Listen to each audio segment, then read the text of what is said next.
salariés de la centrale de Fessenheim menacent de ne pas respecter les ordres de leur direction cette nuit. Ce sont eux qui doivent enclencher l'arrêt du réacteur numéro 1.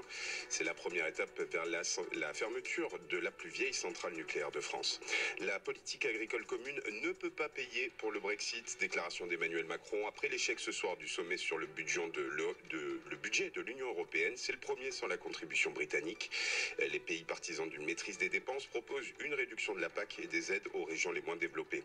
Emmanuel Macron qui ne soutient pas assez le monde agricole, c'est l'avis de plus des 3/4 des Français selon un sondage Odoxa d'Ensu Consulting pour France Info.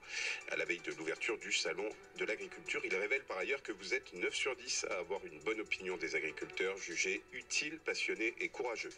Les bureaux de vote ferment en Iran après 5 heures de prolongation pour permettre à tous ceux qui faisaient la queue de participer.